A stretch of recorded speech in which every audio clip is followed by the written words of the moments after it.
भारत आखिर अरबों रुपए लगाकर अरुणाचल में ऐसा क्या कर रहा है जिसने चाइना की नींद उड़ा दी है। तो वहीं दूसरी तरफ नाटो मीटिंग में भी हलचल मची है। जियोपॉलिटिक्स में बहुत कुछ चल रहा है, हमेशा की तरह जानने को मिलेगा बहुत कुछ। आइए जानते हैं इन खबरों को विस्तार से। नाटो में कुल 32 देश हैं। इनका एक सदस्य पिछले कई सालों से दूसरे सदस्यों से निशाने पर है। हम बात कर रहे हैं कनाडा की। पिछले कई सालों से कनाडा 32 सदस्यीय गठबंधन में एक अलग थलग देश बन गया है। ये घरेलू सैन्य खर्च के लक्ष्यों को हासिल करने में विफल रहा है। नए हथियारों के लिए फंड जुटाने में भी सबसे पीछे है। अमेरिका के राष्ट्रपति जो बाइडेन की मेजबानी में आयोजित हो रहे नाटो शिखर सम्मेलन की पूर्व संध्या पर सोमवार को एक प्रमुख अमेरिकी मीडिया संगठन ने कहा कि कनाडा 32 सदस्यीय इस सैन्य गठबंधन में सबसे कम योगदान देने वाले देशों में से एक बन गया है। प्रमुख अमेरिकी मीडिया संगठन पॉलिटिको ने कहा है कि पिछले कई सालों में ओटावा 32 सदस्यीय गठबंधन में सबसे कम योगदान देने वाले देशों में से एक हो गया है। और यहाँ पर जहाँ मीटिंग में भी यही बात कही गई, तो वहीं ये मीटिंग चाइना के खिलाफ टूट पड़ा। नाटो ने कहा कि रूस को मदद कर रहा है चाइना, और ये बिल्कुल भी गलत। अमेरिकी राष्ट्रपति जो बाइडेन ने नाटो देशों से अपना औद्योगिक आधार मजबूत करने की अपील भी करी। उन्होंने कहा कि रूस अब रक्षा उत्पादन को लेकर काफी तेजी से आगे बढ़ रहा है। नाटो शिखर सम्मेलन में संबोधित करते हुए बाइडेन ने कहा कि उत्तरी अटलांटिक संधि संगठन ने अपनी रक्षा प्रणाली को आधुनिक बनाने की योजना शुरू की थी। इसलिए आज हमको खुद से सवाल करना होगा कि अब हम आगे क्या कर सकते हैं, हम खुद को और कैसे मजबूत कर सकते हैं। इसका जवाब निकल कर आता है कि हमको अपना औद्योगिक आधार मजबूत करना होगा। अमेरिकी राष्ट्रपति ने कहा कि रूस इस वक्त रक्षा उत्पादन के क्षेत्र में युद्ध स्तर पर काम कर रहा है। रूस हथियारों, युद्ध सामग्री और वाहनों में तेजी से काम कर रहा है। उसको चीन, उत्तर कोरिया या ईरान की मदद मिल रही है।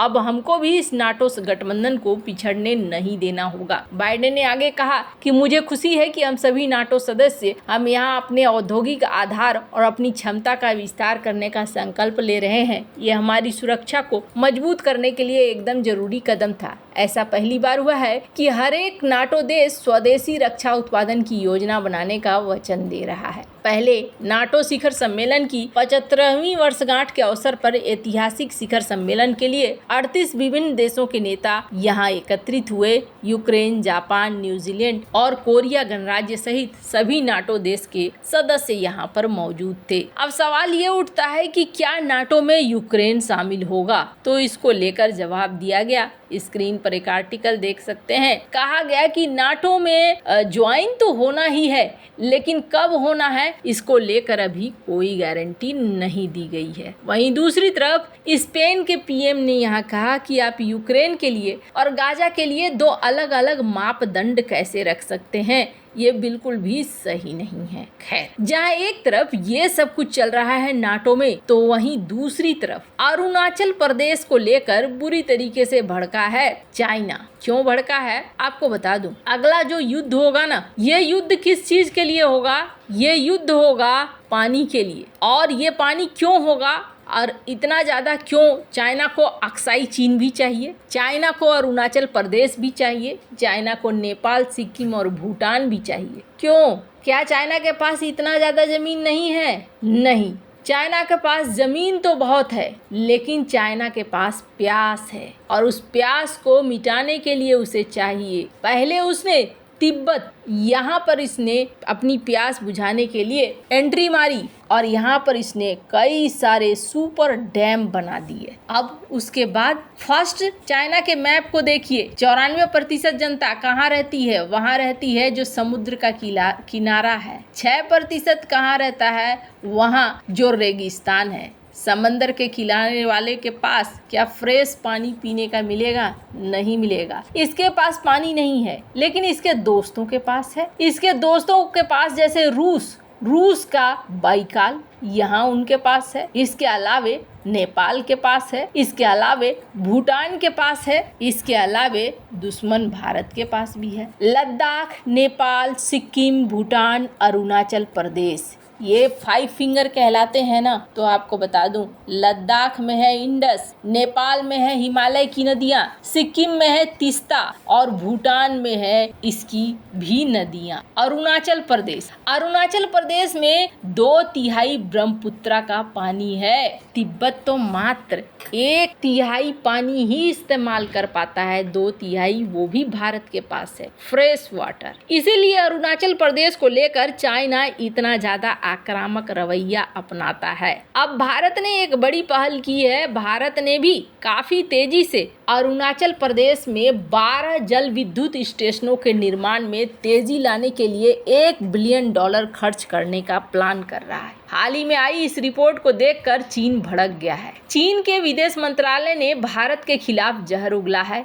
चीनी विदेश मंत्रालय ने बुधवार को कहा है कि भारत को उस क्षेत्र में विकास करने का कोई अधिकार नहीं है जिसे चीन दक्षिण तिब्बत कहता है। दरअसल चीन अरुणाचल प्रदेश पर अपना निराधार दावा करता रहता है। भारत हमेशा चीन के इस दावे को खारिज करता रहता है। विदेश मंत्रालय के प्रवक्ता के मुताबिक दक्षिण तिब्बत चीन का हिस्सा है। चीनी प्रवक्ता ने कहा कि भारत को इस इलाके में विकास करने का कोई अधिकार नहीं है। किसी भी तरह का निर्माण अवैध और अमान्य है। भारतीय विदेश मंत्रालय ने इस पर फिलहाल कोई टिप्पणी नहीं की है। हालांकि भारत पहले भी चीन के निराधार दावों को खारिज करता रहा है। भारत का कहना है कि अरुणाचल प्रदेश उसका अभिन्न अंग था, है और रहेगा। न्यूज एजेंसी रॉयटर्स ने अपनी रिपोर्ट में कहा है कि केंद्रीय मंत्री निर्मला सीतारमण ने हाल ही में पूर्वोत्तर क्षेत्र में प्रत्येक जल विद्युत परियोजना के लिए 7.5 अरब रुपए तक की वित्तीय सहायता की मंजूरी दी है। मामले की जानकारी रखने वाले सूत्रों ने बताया है कि इस योजना के तहत अरुणाचल प्रदेश में 12 जल विद्युत परियोजनाओं के लिए लगभग 90 अरब रुपए आवंटित किए जाने की संभावना है।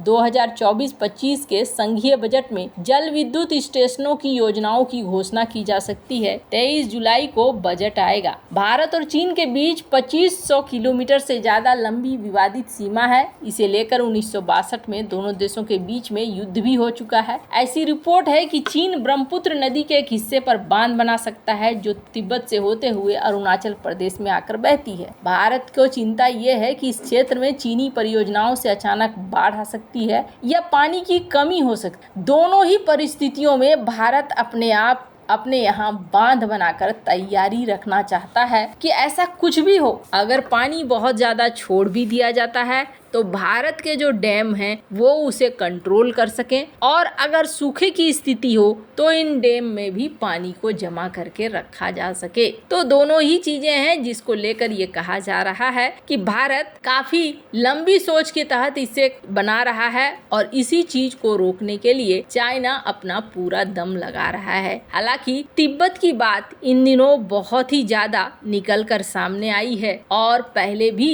ये चीजें कही जा चुकी है कि तिब्बत का मसला अगर एक बार फिर से सामने आता है तो ये चाइना के मंसूबों पर पानी फेर देगा। वैसे आपको क्या लगता है इन सब मामले में, आपकी क्या राय है, कमेंट कर जरूर बताएं। जल्द मिलते हैं अगले वीडियो में नई खबर के साथ।